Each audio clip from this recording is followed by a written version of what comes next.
মার্কিন president Donald Trump প্রথম যখন পরমাণু আলোচনার জন্য ইরানকে চাপ দিয়েছিলেন তখন বেঁকে বসেছিলেন ইরানের সর্বোচ্চ নেতা আয়াতুল্লাহ আলী খামেনি। তিনি বলেছিলেন, আমেরিকার সাথে আলোচনায় বসা কোনো বুদ্ধিমানের কাজ হবে না। তবে ইরান সেই অবস্থান থেকে ফিরে এসেছে। নানা শর্ত দিলেও কার্যত সুর নরম করেছে তেহরান। ইরান এবার সম্মানজনক সমঝোতায় পৌঁছাতে চায়। ইরান বলছে, হুমকির পথ থেকে সরে আসলে যুক্তরাষ্ট্রের সাথে নতুন করে চুক্তির পথ খুলতে পারে। তবে মার্কিন গণমাধ্যম নিউ ইয়র্ক টাইমসের দাবি ভিন্ন। তারা বলছে, ইরানের সর্বোচ্চ নেতা আয়াতুল্লাহ আলী খামেনি মার্কিন প্রেসিডেন্ট ডোনাল্ড ট্রাম্পের পারমাণবিক আলোচনার প্রস্তাব নিয়ে দেশের শীর্ষ কর্মকর্তাদের সঙ্গে এক জরুরি বৈঠকে বসেছিলেন। বৈঠকে উপস্থিত ছিলেন ইরানের প্রেসিডেন্ট, বিচার বিভাগের প্রধান এবং পার্লামেন্টের স্পিকার। বৈঠকের মূল আলোচ্য বিষয় ছিল যুক্তরাষ্ট্রের সঙ্গে আলোচনায় বসা উচিত কিনা। ইরানের অর্থনীতি ভয়াবহ সংকটের মুখে। ডলারের বিপরীতে দেশটির মুদ্রা রিয়ালের মান দ্রুত হ্রাস পাচ্ছে। গ্যাস, বিদ্যুৎ এবং পানির তীব্র সংকট দেখা দিয়েছে। পাশাপাশি যুক্তরাষ্ট্র ও ইসরায়েলের সঙ্গে যুদ্ধের আশঙ্কাও বাড়ছে। ইরানের শীর্ষ কর্মকর্তারা খামেনিকে বলেছেন, যুক্তরাষ্ট্রের সঙ্গে আলোচনায় বসতে রাজি না হলে ইরানের শাসন ব্যবস্থা ভেঙে পড়তে পারে।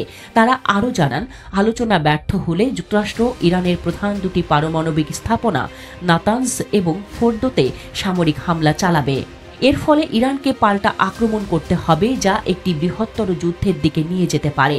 এমন পরিস্থিতিতে ইরানের অর্থনীতি আরও বিপর্যস্ত হবে এবং দেশ জুড়ে বিক্ষোভ ও ধর্মঘট শুরু হতে পারে। দুই ফ্রন্টে যুদ্ধ ইরানের অস্তিত্বের জন্য হুমকি স্বরূপ।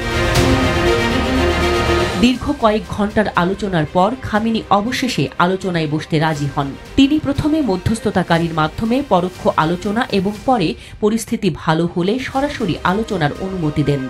গত ২৮শে মার্চ ইরান ট্রাম্পের চিঠির আনুষ্ঠানিক জবাব দেয় এবং আলোচনার জন্য প্রস্তুত থাকার ইঙ্গিত দেয়। ওমানে ইরান ও যুক্তরাষ্ট্রের মধ্যে প্রথম দফা আলোচনা। ইরান বরাবরই যুক্তরাষ্ট্রের সঙ্গে সরাসরি আলোচনায় বসার বিরোধিতা করে এসেছে।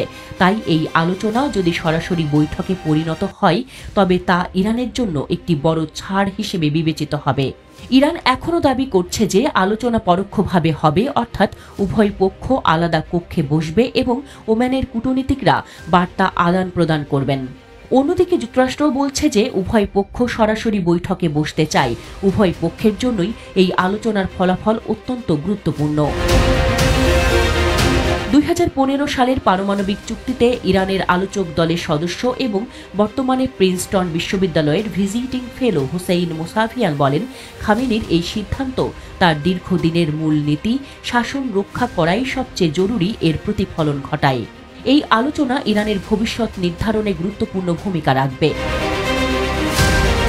যদিও ইরান এ বিষয়ে প্রকাশ্যে কোনো মন্তব্য করেনি, তেহরান বাহ্যিকভাবে বলছে তারা কোনোভাবেই হুমকির কাছে মাথা নোয়াবে না।